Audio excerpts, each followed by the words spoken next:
হযরত আনাস রাদিয়াল্লাহু তাআলা আনহু হতে বর্ণিত হাদিস, কোন মানুষ যদি দুনিয়াতে এমন কোন জায়গায় কোন আমল করে, এমন কোন পাথরের মধ্যে আমল করে যেই পাথরের কোনো জানালা নাই, কোনো দরজা নাই, একেবারে আটকানো, ওই পাথরের মধ্যেও কোন মানুষের যদি কোনো আমল থাকে, কিয়ামতের দিন সেই আমল হাজির করবে কে?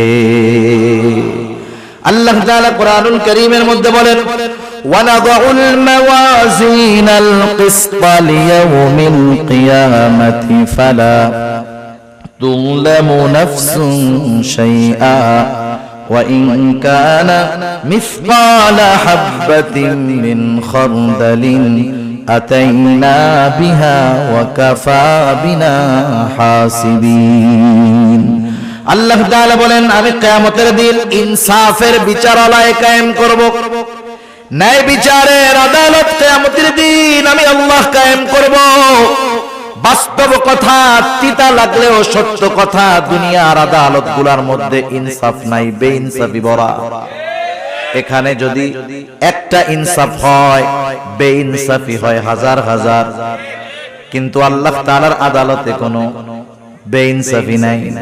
আল্লাহ তাআলা বলেন, ওয়ানাদাউল মাওয়াজিনাল কিসতা লিয়াউমিল কিয়ামা। শুধু তাই না, আল্লাহ তাআলা বলেন, ফালা তুযলামু নাফসুন শাইআ। সেই দিন কারো প্রতি সামান্য কোনো জুলুমও করা হবে না। শুধু তাই না, আল্লাহ তাআলা বলেন, ওয়া ইন কানা মিসকালা হাববাতিন মিন খারদালিন আতাইনা বিহা। দুনিয়াতে যদি কেউ কোনো সরিষা দানা পরিমাণ আমল করে, আতাইনা বিহা, ওইটারও আমি হাজির করব। সুবহানাল্লাহ। আল্লাহ তাআলা বলেন, শুধু হাজির করব তা নয়, ওই আমলের ব্যাপারে হিসাব গ্রহণ করা হবে। আল্লাহ তাআলা বলেন, এত হিসাব কে করবে? আল্লাহ জবাব দেন, কাফা বিনা হাসিবিন। হিসাব নেওয়ার জন্য আমি আল্লাহই যথেষ্ট।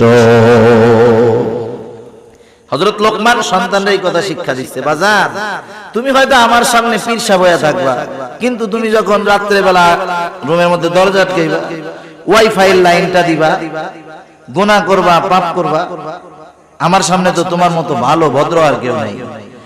তুমি আমার অগোচরে যায় অপরাধ করবা, গুনাহ করবা, মনে কইরো না যে আল্লাহ তাআলা দেখবে না, আল্লাহ সব দেখবে। হযরত লোকমান সেই কথাই বলেন, ও আমার বৎস, তোমার কোন আমল যদি সরিষা দানা পরিমাণ হয়, ওই আমলটা যদি পাথরের মধ্যে থাকে, শুধু তাই না, মিসকালা হাববাতিন মিন খারদালিন ফাতাকুন ফি সখরাতিন, সেটা যদি পাথরের মধ্যে থাকে, আও ফিস সামাওয়াত, সেটা যদি আসমানেও থাকে, আও